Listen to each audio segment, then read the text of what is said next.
Hey guys, and welcome back to my channel. Welcome to Angie's Room. I wanted to do my review on the Chasing Atlanta episodes 4 and 5. Now I did take me some notes because I was supposed to do episode 4 last week, but of course I didn't get to do it. So I just said I'll wait until I had watched episode 5 and then I'll just review them together. And y'all is that bright light coming in back there.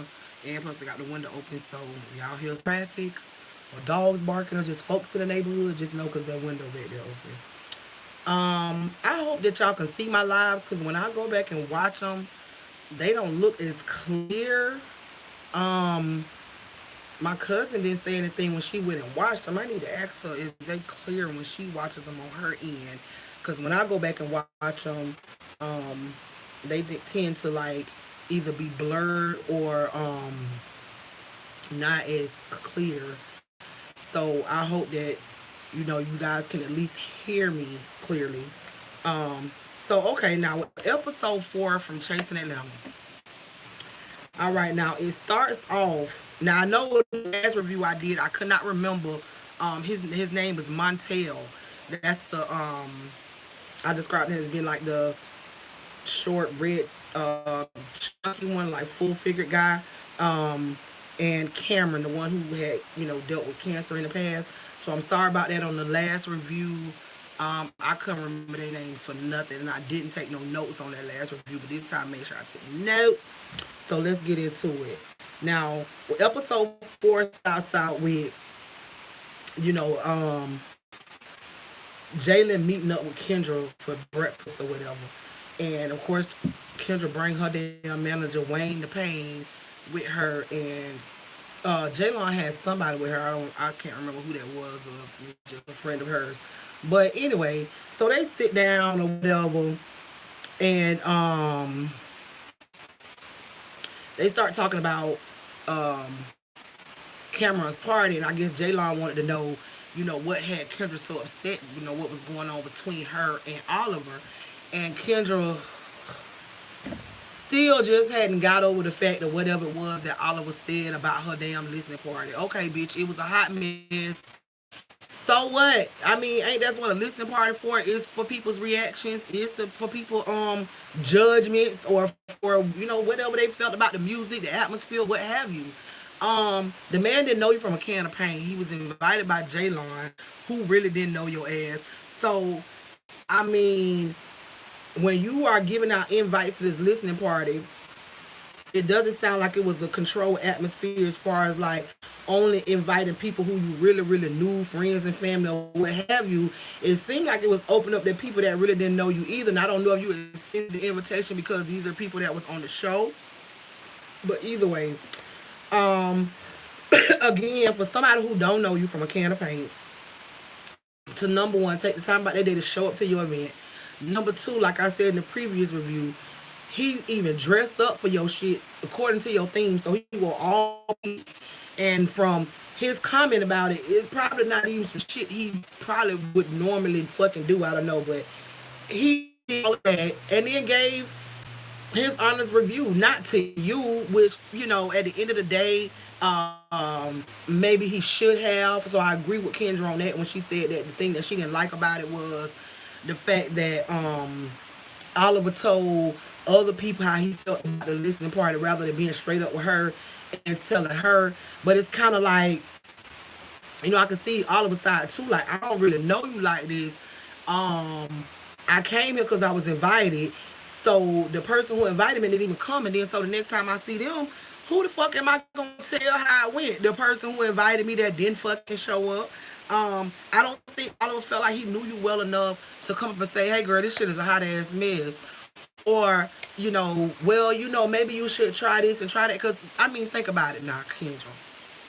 If somebody you don't motherfucking know from a can of goddamn paint try to come to you and tell you about your event, you're gonna be, oh, I'll make sure I put the links in the description box when I'm done, because when I'm doing live, it don't let you do that. It just let me do the title. So I go back and make sure I put the links for the episode.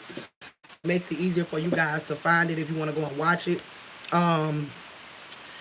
Now, the what back to what I was saying, but anyway, maybe this man just didn't feel like he felt comfortable enough to tell you how he felt.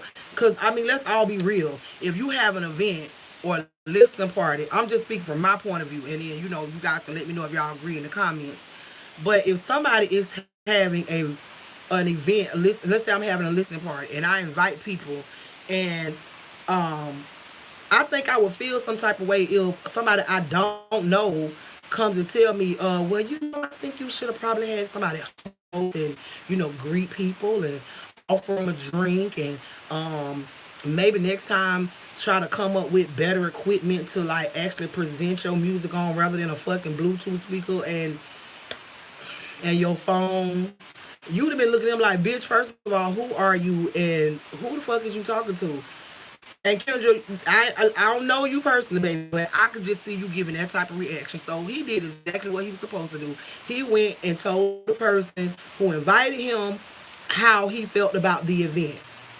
I think that you need to even just be thankful that somebody came to that bullshit because it was a hot mess. But I'm going to give you a pass on it because you are not in that industry yet. I mean, you don't have a PR person or maybe somebody who can really show you how it goes.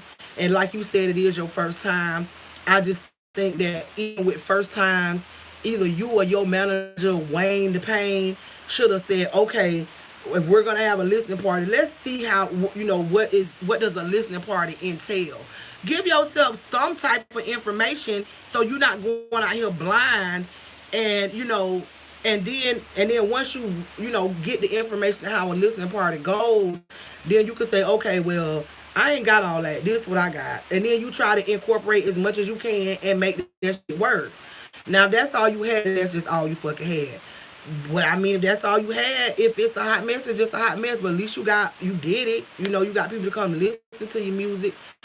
I'm sorry that it seems like now one thing I will say, it does seem like Oliver Moore was more caught up in your presentation than he was your music, and maybe that was the problem. A lot of times we don't understand presentation is everything.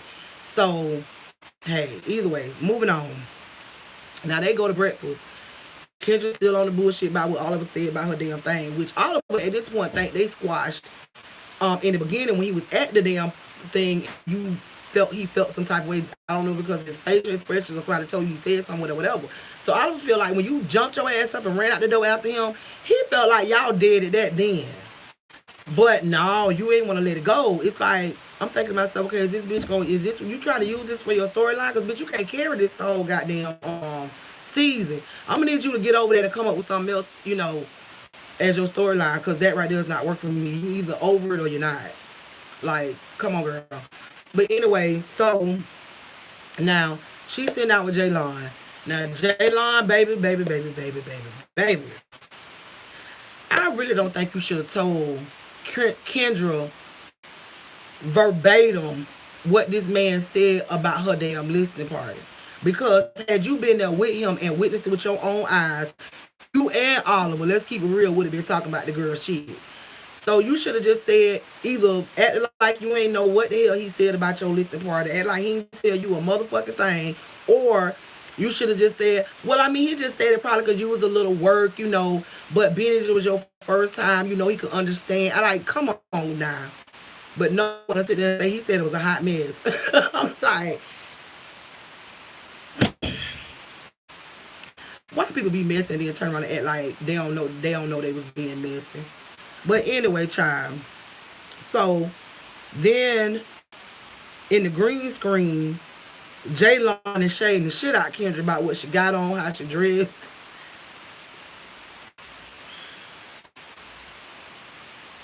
A whole mess. Anyway, so then it goes to I want to speak on Cameron shows up at Montel's event. Now Montel ends up having a event where he's showcasing his fashion line, which is called Fashion Killer, and doing that incorporated with also a fundraiser for AIDS awareness. Now while they're at the event, Cameron ends up, asking him, what was up with him and Jaylon, because he was noticing that Jaylon showed up right after Montel left Cameron's birthday party, and but when Jaylon got there, Jaylon was looking for him or whatever. So he was like, "Okay, so what's going on with y'all?" So I think at this point, Montel is really just over Jaylon, and he's really not interested in really like forging a friendship with her. He could care less at this point. He could be cordial when he's around her, but other than that, I think it's just he feel like we don't have to be friends. We can, shoot scenes together and be cordial and call that shit a motherfucking day. He was not happy with Cameron bringing the issue up at that time at his event. It was something he really could care less about talking about. But I really did think that Jaylon still had an issue, being that it seemed like they squashed it at the reunion. But I don't know. But and that's the same thing that Cameron was saying. So I guess he could see something, still some tension there. So he's just like, okay, are y'all over it or y'all not over it? And I think, clearly Montel is probably over it. He's just could care less if they be friends, which, that's understandable because you ain't gonna get along with everybody. We can agree to disagree. We said our differences, how we felt about each other, and we can agree that, okay, it's over, I'm done, I'm over it. But at the same time, it's kind of like, it's almost like forgiving somebody. I can forgive you, but I ain't got to fuck with you no more. Like, it is what it is. But anyway, so, now, and then it moves to the scene with Oliver. Now, Oliver gets a phone call from a gaming company that made an old school game called Twix, which I think is a part of Oliver's name that he uses as far as entertaining or just in his business period, which I think is Oliver Twix, not like Twix the candy, but Twix the candy with a T on the end. So it's almost like a great mashup. So he gets this deal with this game boarding company that basically I think wants to just give him like full control of the marketing, the video and everything like that. And he's excited about that. And kudos to him for that. That's I feel like that's a big thing. Because if you're a creative person, you could take something that's old school like that, revamp it. Because people do that all the time with old toys, old board games. They revamp it, come out with new commercials, and people go and buy the damn games. But that's a good thing.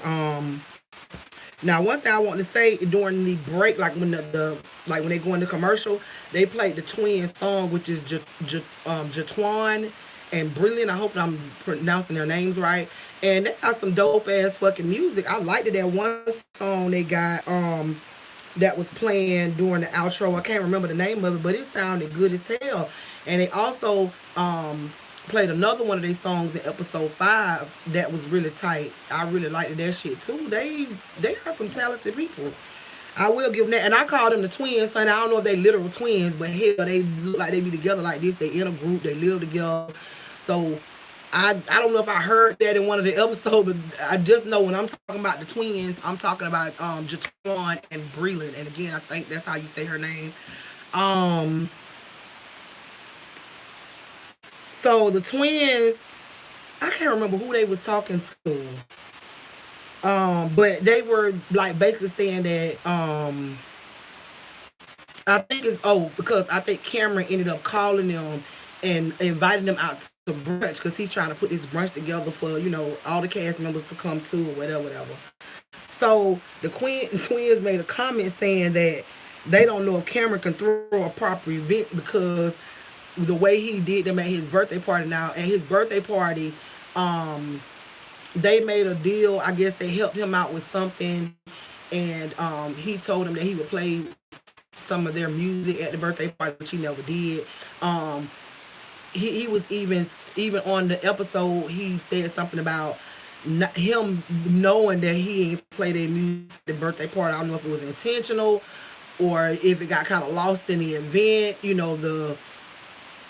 With everything going on, he just forgot. But I mean, he going around talking to people, inviting them to shit and acting like he just ain't gonna say nothing about that. I think that's kind of weird. I think the first time I'd have seen them people again, I'd have been like, hey, you guys, I'm sorry about, because he was bringing them clothes because they was actually shooting their video, and I guess one of Breland's outfits, I don't know if it didn't come or if it wasn't ready in time or what was the deal with that, but they called Cameron to see if he can bring over some of his outfits for her to wear during the video shoot. And when he got there, not only did they not say anything about him not playing their music, but I still just feel like, why did you not just say something, Cameron? Like, I'd have just been like, well, you guys, I know at my birthday party, I didn't get a chance to play y'all music. Hell, I just got caught up in the event and everything that was going on, and I really just completely forgot. I wish you guys would have came up and said something to me, then I could have handled that, whatever. But it just, it is what it is, and I'm sorry about that. And I'll make sure, when I do another event, I'll make sure I at least play some of y'all music or whatever. And you could have just, killed that. But because what you're doing is you giving people, you're leaving a bad taste in people's mouth, in my opinion. Because you don't agree to something and don't do it and then never address it and try to act like, I hope they don't say nothing about it.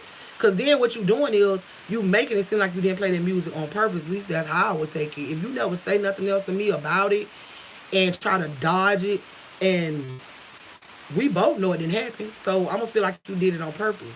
And the only thing with that deal is not even deal with you on that level no more. Or whatever. And I'm pretty sure that's how they feeling at this point.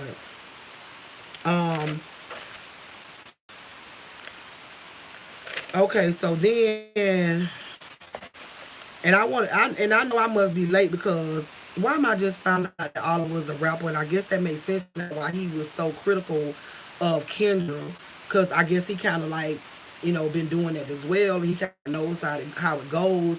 Plus, Oliver does like I think like production and stuff, because he says he's worked with T.S. Madison, and as well as other ventures doing that type of work.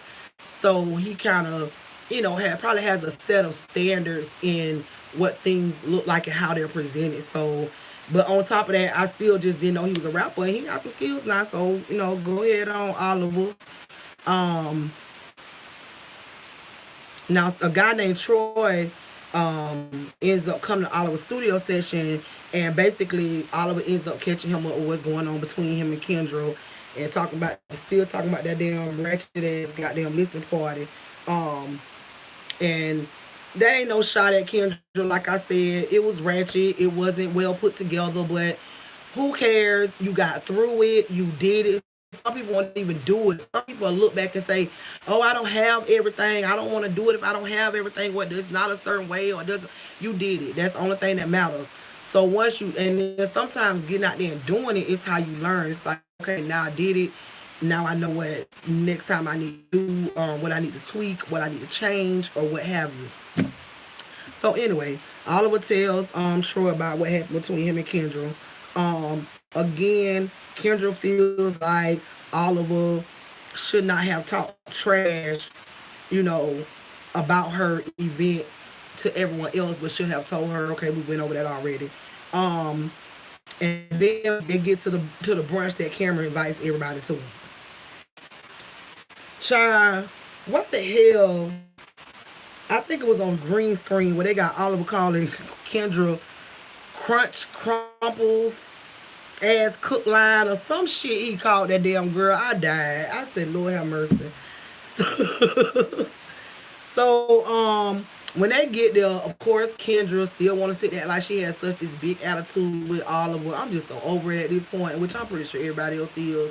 Because like I said, bitch, I hope you ain't trying to drag this from your storyline. That's not going to work. This like the 3rd episode and you still mad? Girl, bye. Bye. That, like Oliver said, that shit was 2 months ago. 2 months ago. Girl, get over it. And how you going to be in this industry and can't take criticism? What you doing? You know how many motherfuckers ain't gonna like your shit and you ain't gonna wanna hear that shit? You stupid. You stupid as hell.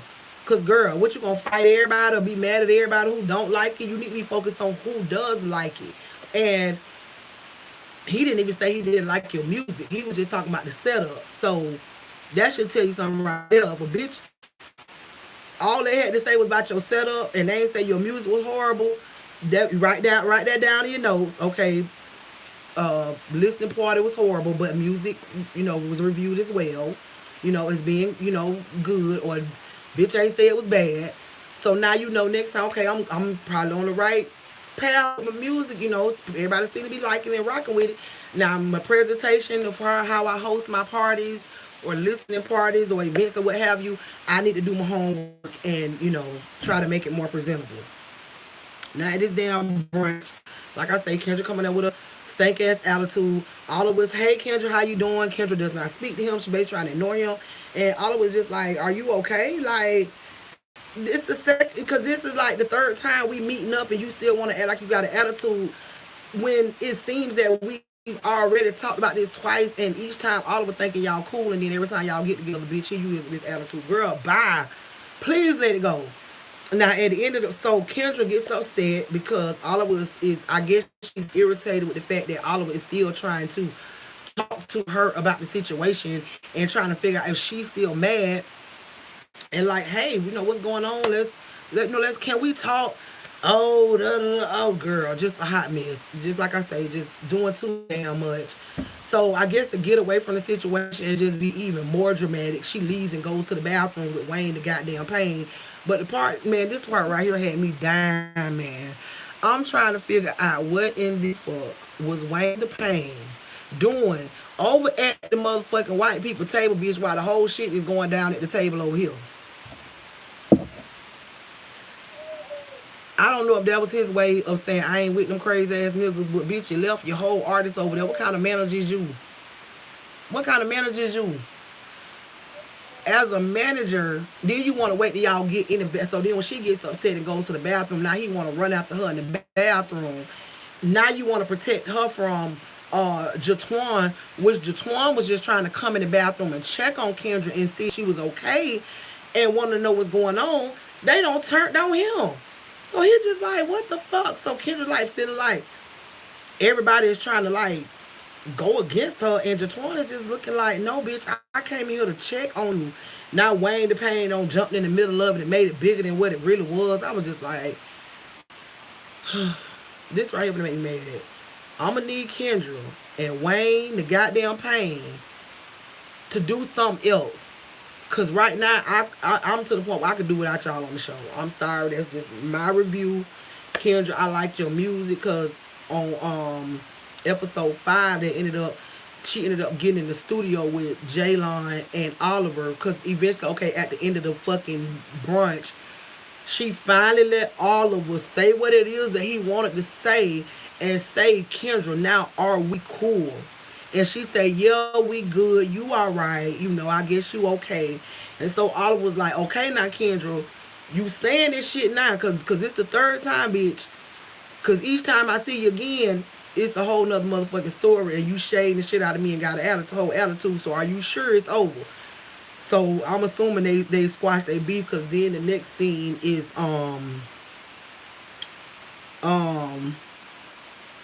well, then it goes then from then was episode 5. Now let's go to episode 5. Try what I did with episode 4 and 5. Okay, so then what ends up happening is episode 5, like I say, because I think it ended on episode 4 with the whole blowout at the brunch with Jatwan and Kendra and them in the bathroom, and that's kind of like where I think it kind of ended on episode 4. So when episode 5 come back, of course that's when it continues. Everybody sits back down, and then once the brunch was kind of, well, everybody come and sit back down. It got so bad that Kendra ended up going outside. Her and Wayne the pain ended up going outside. Miss Jaylon shows up. She's asking them like, damn, why y'all like here? Oh, it's just, drama going on, da da da. So Jaylon, what's going on? So Jaylon goes inside to try to, I guess get the info out to people that's inside, like what's going on. But Kendra and Wayne the pain ends up following her back in. So when they sit down, at this point it's kind of like, okay, nobody wants to talk about it anymore. They just like, let it go, like we ain't gonna go there no more. So Kendra sits there and just come back in with pretty much the same attitude. But at the end of the day, like I said, she did eventually let Oliver say whatever he was gonna say, and they squashed it. So I hope this shit is dead. Bitch, I'm gonna need you to come up with some motherfucking else, Kendra. I'm telling you, bitch, if I come back to episode 6 and you is still trying to act like you mad at Oliver about that bullshit. Hold on, let me look at the camera. And you still trying to act like you mad at Oliver about that bullshit and trying to carry that shit for your motherfucking storyline. Bitch, I'm gonna get in them comments on that video and ask them to cancel you. Do not let you come back next season, because this is no ma'am. Nah. You can't keep walking around like the victim. I'm gonna need you to find something else. Victim ain't working for you right now. Unless you get into it with somebody else and try to be the victim on that. Okay, but switch it up. Be victim with somebody else next time. Don't let this shit with you and Oliver be the same shit. I'm gonna be mad. So anyway,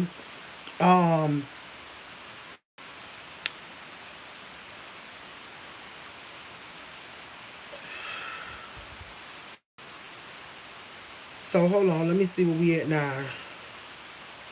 Okay, so after her Oliver squash it, whatever, Oliver ends up inviting Jaylon, Kendra, and a guy named Reese G, to brunch at his house. And you know, Oliver basically telling what happened at the last brunch, but that's over with, blah blah blah blah, and gives them all invites to the invite to a show with T.S. Madison, where he opens up for Maddie, where they did their Miami show with Maddie, Funky Dineva, and Miss Sophia. I think it's Miss Sophia. Oh, I might be saying the lady damn name wrong. But anyway, their Miami show with the live Queen Supreme Court. So he's opening up for them, and not only that, Oliver said that he's done editing work and stuff like that for Maddie before. So, you know, him and Maddie were basically to come and see him in the show, or whatever. So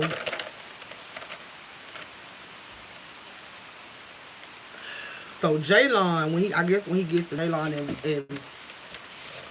and you know, give the invite, she's shown on green screen saying, I don't know what the hell Oliver finna have us staying at, and she's saying something about Oliver like he got good taste, so she might have to book her own hotel stay, and some of her girlfriends, I guess, gonna come with her or whatever. So now Jatwan and Berlin, which I call the twins, I thought it was very interesting that they're naming their album Ultrasound. And they say they feel like it was a good fit because the name of their group is We Were Born. So, you know, they feel like we were born.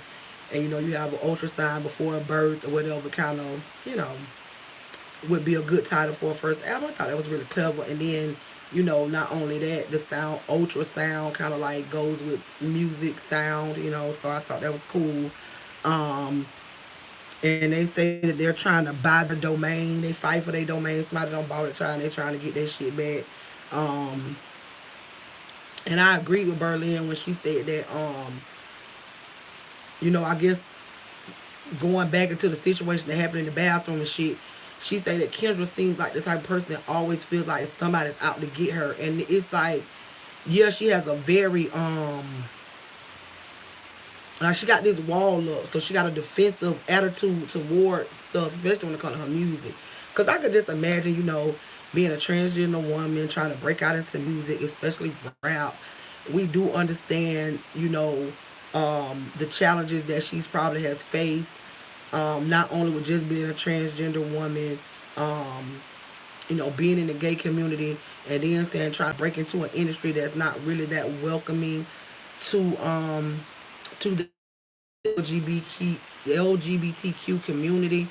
So, and ain't no telling what else she done been through in life like any damn body else. So she's just real defensive, and it's just like she's always thinking somebody is ready to, her first instinct is this person finna go against me, or this person is, you know, getting ready to attack me, or it's like she always looking for the negative first instead of just, you know, seeing what it is, what's going on. She just automatically jumps defensive, and I think that's kind of like what ended up happening in the bathroom between her and Jatwan, her not even recognizing that Jatwan is really trying to come in there and see what the fucking problem is. And you just it backfired on him. So I know he probably said, "Bitch, I ain't doing that shit no goddamn more." I think he's really over that shit, which we all, well, I am. I'm over it too, Jatwan. I was over that shit, bitch. When she showed up with the attitude, I was like, "Here we fucking go again, bitch. If you don't let this shit go, I'ma scream." Okay, so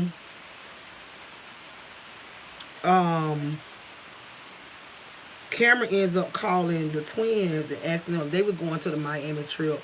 Them twins say they don't know they want to go because all these people crazy. Oh, Lord, they like, oh, no, because y'all some crazy motherfuckers. Well, no, y'all embarrassed as shit. They felt very embarrassed, you know, at that restaurant, and them people looking at them like, what the fuck?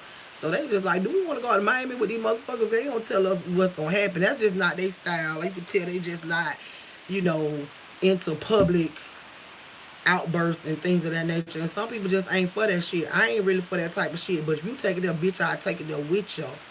But at the end of the day, I don't like that type of stuff. It's like, it's better ways to handle things, you know what I'm saying? And not embarrassing the whole motherfucking group because you want to act ratchet and ghetto as hell, which sometimes I know certain situations calls for ghetto and ratchet as hell, but just not there. But anywho, anyway, they ended up speaking to J-Law, and that's when J-Law was like, she probably ended up booking her own reservations down in Miami because she say Oliver ain't got no good taste, so ain't no telling where he might end up having them stand, and that's kind of fucked up. For her to say that, like, bitch, why you just say, ask him, well, Oliver, where are we going to be staying? Is it not on the invite? Like, what was that to even shade? Like, and then at that point, you could have said, okay, well, you know, I don't want to, I've never stayed there before. You could have went online, looked up pictures, see what the hotel was about, and then you could have made your decision for them. But you don't just straight shade somebody off the rip, and you ain't even ask them a question about where you going to be staying, looking to where you going to be staying. You talking about, oh, this is the only place I ever stayed when I was in Miami. Bitch, how many times you been in Miami? So that's the only, every time you go, that's the only hotel you stay in? Child, let that shit go. Y'all crazy as hell. But then you have damn, I had wrote all this shit down. What my damn notes? My notes be all mixed up. Okay, so then Oliver ends up meeting Q at the gym, honey. And they ended up it was so funny, man. Oliver got on that motherfucking on that goddamn treadmill, bitch, and didn't know how to work that bitch. When I tell you I was dying laughing, Oliver don't feel bad because I'd have been just like you. I'd have been that bitch. I gotta work this motherfucker. You can tell a bitch that don't work out or ain't worked out in a long time. Treadmills ain't even what they used to be probably when the last time you motherfucking worked out. But he ended up getting it going. Then he was pushing that goddamn, whatever that thing is that you push across the floor, and I guess it got weights on it. And poor Oliver. Oliver, I'd have been just like you. I swear that's why I was laughing so damn hard. I'd have been right there like, bitch, what the fuck? I done took a couple breaks. So I was with you on that, Oliver. That right there, you had me dying. But him and Q ends up, you know, sitting down and talking about, you know, what happened at the brunch and, you know, stuff like that. And Oliver feels like when they got back to the table after Jatwan had, I guess, went and checked on Kendra, when Jatwan came back out, he was still upset.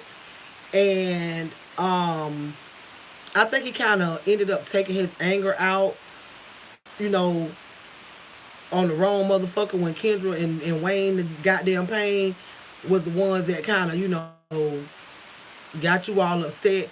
So Oliver felt like he was using that moment for, I guess, some camera time or to make the most of his camera time, but, you know, whatever, I don't know. He just feel like he's just trying to get attention and that he was just doing too much. So they end up talking about Q's situation with Cameron. Oliver and end up asking him about that. And, you know, Q says that him and Cameron were supposed to have a conversation and squash their beef. But I guess since Cameron made the slick remark, he feels like, because he was saying Cameron made a slick remark at the brunch, saying we got one cast member that's not here, something about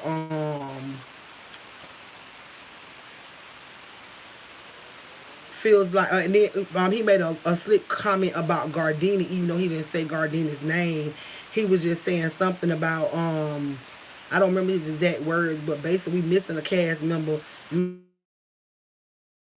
all the jobs, or one job, and he was just trying to throw shade at Gardini, and Gardini wasn't there. And Q felt like, okay, we supposed to be having this conversation to squash our beef, but it's like, you know, I like when you and somebody say, okay, y'all having a problem with each other, and you feel like, okay, y'all don't agree that at some point y'all do need to sit down, try to hash things out, come to a conclusion, or whatever, or just agree to disagree and just wait.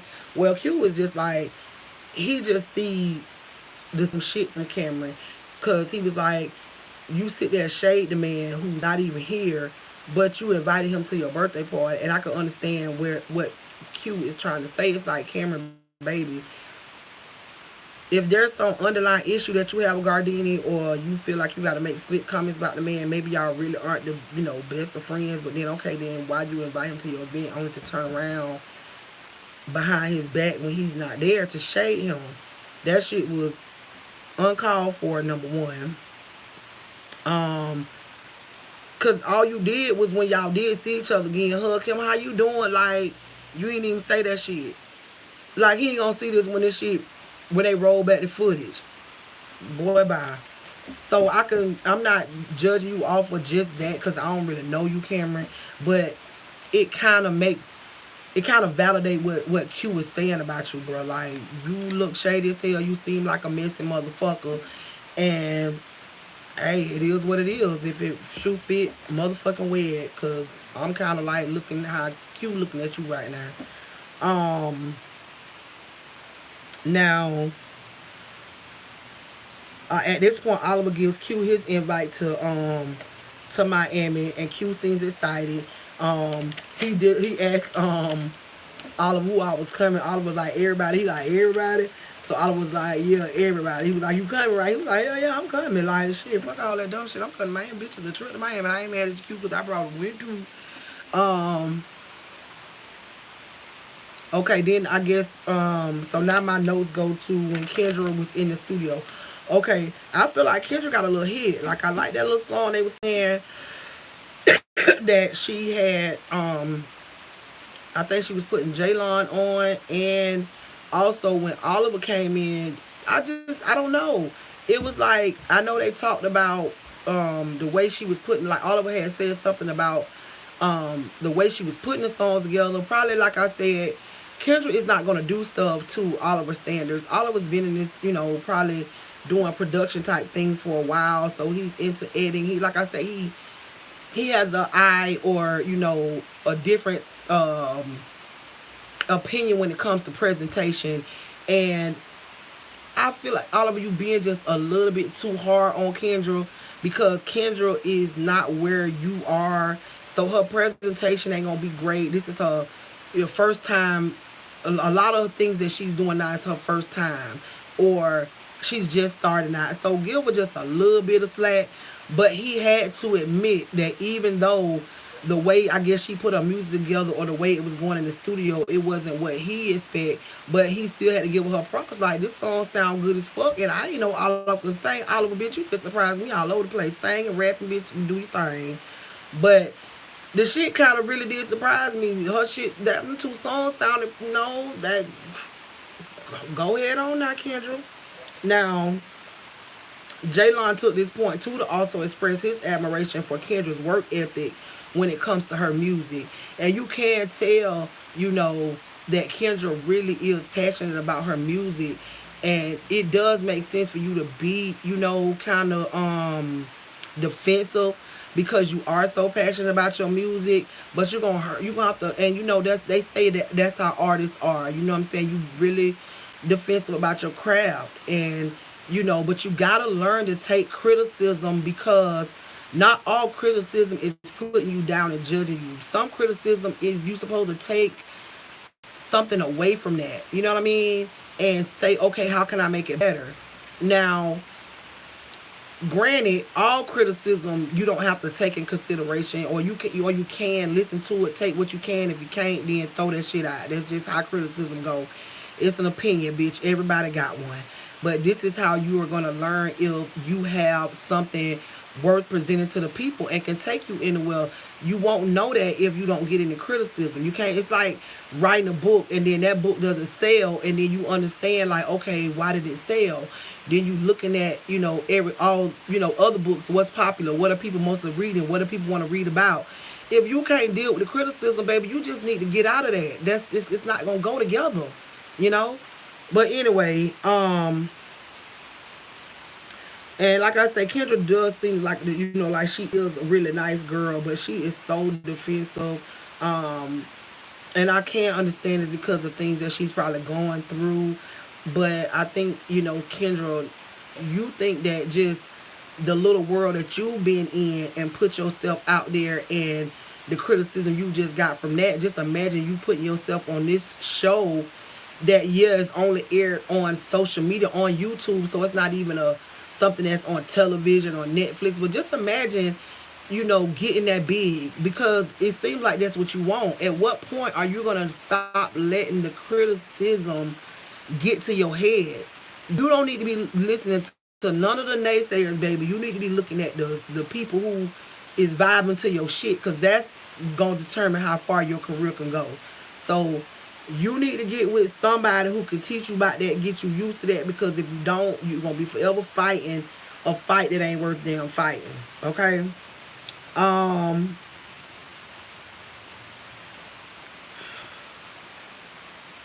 Jalen is I guess because when the scene first comes on, it's Jalen and her in the studio. Then Oliver shows up. Jalen basically like, oh, I didn't know it was gonna be anybody else. I thought it was just me and Kendra's session at the studio. And it's like, okay, Jalen, I get it, but at the same time, I mean, but she felt like, she didn't know it was gonna be like that, because she felt like she needed that time with Kendra to do the song, to make sure that she, they did it right and got it together, and she was comfortable with her part in it. So I get that, but it's just like, it's not that really that big a deal.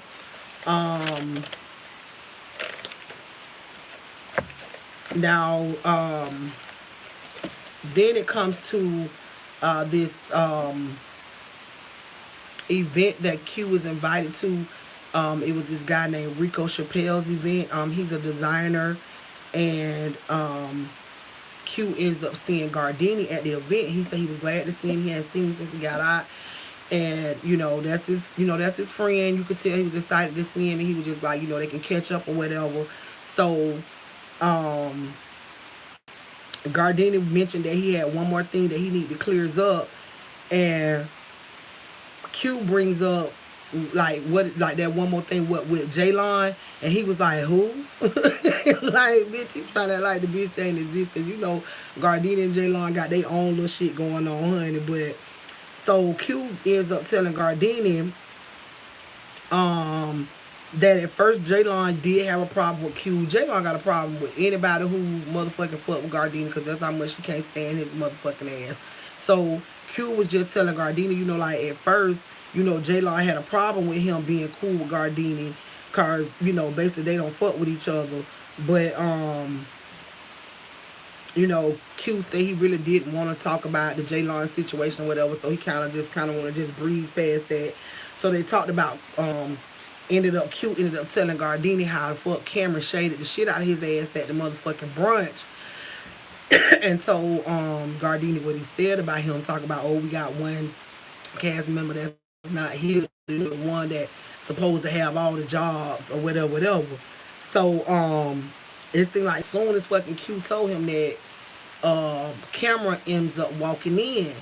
Now, it was weird to me that Q was kind of surprised. He was just looking like, what the fuck is Cameron doing here?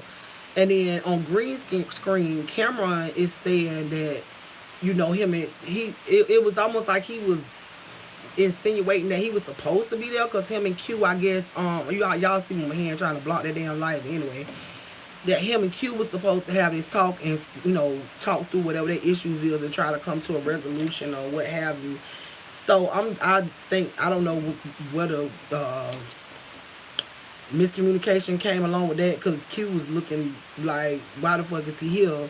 And Cameron was looking like he was supposed to be there so we could talk. I thought that was strange, because I don't particularly think that would be a place where you hash something out. So that was weird. But anyway, so they get to talk about their issues or whatever, and it just seemed like, you know, Q was just bringing up the fact that now it was something Q said that really did kind of make sense to me. I don't know if that'll make sense to y'all, but let's just go back to what was being said. Now, Cameron ended up going through a bout with cancer, which he, you know, is in remission now. But he was saying that when he was going through it, he was sick in the hospital, that when Q came to visit him, he made the comment to several people that I've seen on a few episodes saying that Q only came to see him for the camera time. And so that's how Q started the conversation out. And he was just like, what fucking sense do that make? I was on my way to go see my daughter. And I said, you know, while I'm doing this, let me go see my friend and check on him and see how he's doing. So Q was offended that Cameron would say that he was just using that time for camera time. Q would say, bitch, first of all, I work in front of a camera Monday through motherfucking Friday. I don't need no goddamn camera time. I'm always in front of a goddamn camera. So it just seemed like to me, from what I'm just watching and from what I'm hearing, Cameron, you a messy motherfucker, or something is not right about you, like, because it just don't seem right. And I could be wrong, but it's just like the vibe that I'm getting. It sound made up as fuck. I don't know why you would think that Q was only coming to see you for the camera time, and it don't seem like you sorry for saying that. You, I guess you standing by that. That's how you feel. And then you was also had made comments to people that that Q was telling people he paid your bills while you was sick. And I'm just like, I'm with Q. Q say, what sense do a motherfucker make for me to pay the bills for and motherfucking I ain't fucking, and I'm, hey, kicking me. I mean, he got a point, baby. He got a point, cause it's like, who volunteers to pay a motherfucker bills? Because I just feel like, I look at it like this. If it was true that, you know, Q was telling people that he paid your bills, number one, I'm with Q. What sense do it make for me to pay anybody's bills that I'm not fucking? Number two, why in that same breath, that person who's supposed to, or people that supposed to told you that Q said this, why they ain't say, oh, Q said you asked him to pay his bills? Because then it would have added up better. Because it's like, oh, I asked him to pay my bills and he paid. I asked him to pay my bills and he paid my bills. Because who just voluntarily pays your bills? He just paid your bills and then told people he paid them? That don't add up. It just, you see how it just don't make sense. So whoever that source that even brought you that, you should have even been questioning that. You should have been saying, well, hell, that don't sound right. I mean, what he did, just voluntarily did it, because I ain't asked him to do a goddamn thing, you know. So I don't know, baby. I'm just gonna have to say that that's how it's adding up to me. And it seemed like you was just making a lot of excuses. Q even asked you to wear the receipts. Who is these people? So then when he kept asking him, where's the receipts? Who is these? Because you said, who is it? First Q was like, who is this person? He was like, oh, it's several people. So he was like, well, who is these several people? Only name you call out is, who was the person?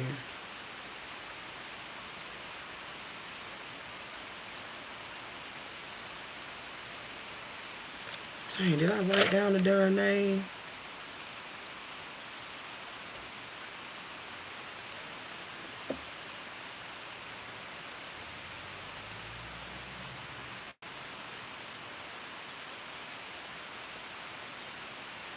Hold on. Oh, somebody named Sky. I'm sorry. I don't know who Sky is.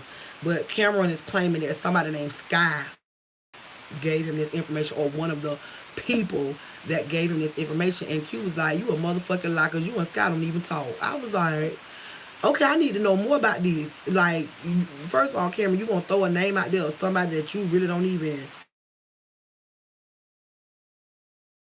this ain't your be, what is Sky Person at? I hope this next episode, Cameron can come up with some receipt. Cameron, let me tell you this, Cameron, if you can't come up with no receipts, if you can't even get one person to show up and say, well, yeah, Q, you did say that, or you ain't got no text messages or nothing, I'm going to need you to let that one go. I'm going to need you to own up that you lied and made that up because you want to make Q look bad because maybe you wasn't satisfied. That I think what it is I think that Cameron does like attention. I'm with Q. You seem to go where the wind blows you. Whoever, going to give you whatever you want at the time, that's where you're going to be at. And you're going to do whatever you can to get sympathy or attention.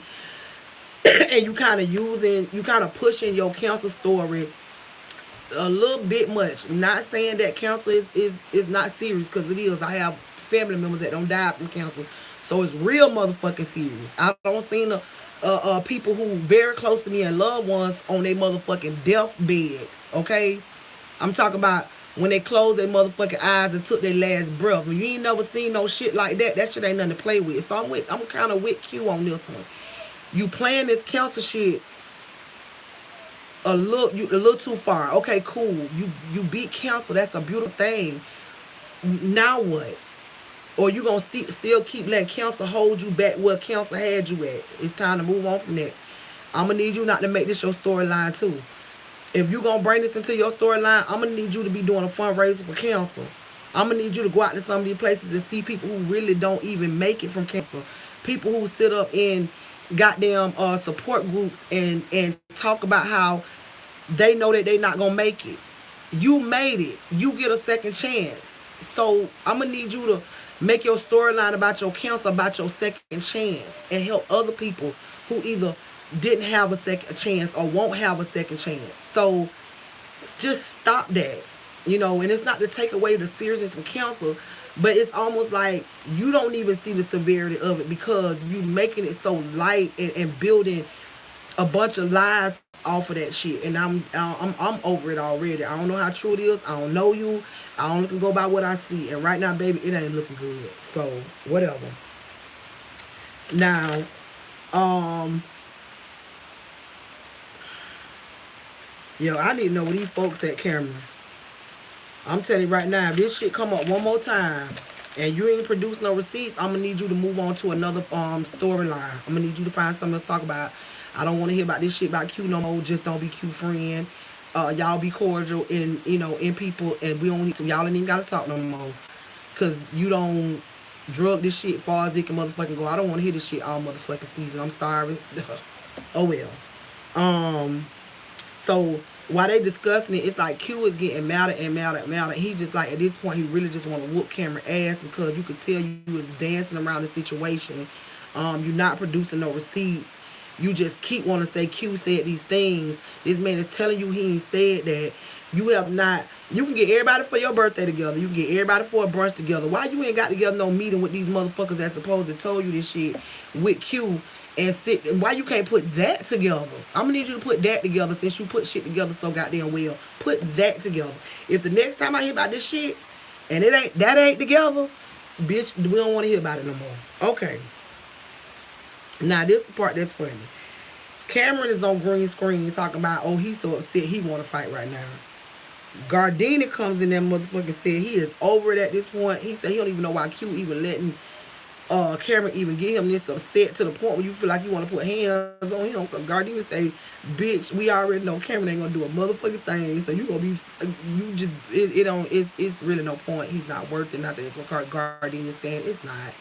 It's not to the point where you let somebody get you, especially over some little lies like that, and the fact that they can't even produce receipts or even get one of those people to come and say, well, Q, baby, I mean, you said it when we was at such, remember we said that, and you said that, Cameron said that, you said that, whatever. If you can't do that, I'm over at this point too, and I wouldn't even be letting you get me upset. I'm sorry. I'd be so over that. I wouldn't be upset about that anymore. I'd be like, oh, okay, well, I'm done talking about it. You done talking about it? We ain't got to be friends no more. We see each other. We could, hey, how you doing? Fine, bye. And keep it moving around the little social scene. And that's just where it need to be at this point. It's crazy. I don't know. I don't understand this. But anyway, I will put the description links in the below for episodes 4 and 5, so you guys can it'll make it easier for you guys to click on it and go watch it if you haven't watched it. If you haven't watched it, please watch it before you watch this video. I thank you guys for coming by my channel. I had fun discussing this what you call it, Church Atlanta. Y'all getting kind of good now. Y'all give me something to motherfucking talk about. But yeah. So let me know how y'all guys feel about everything in the comments below. Please don't forget to like, share, and subscribe. That helps me with my numbers and everything like that. So I really appreciate it. And I'll see you guys tonight. I'm gonna try tonight to go ahead and get out my review for ATL. I have not been able to do the videos on those yet, so I'm gonna go ahead and do episodes 1, 2, and 3 and do a video for them and try not to make it, you know, go over an hour, because right now I'm at 56 minutes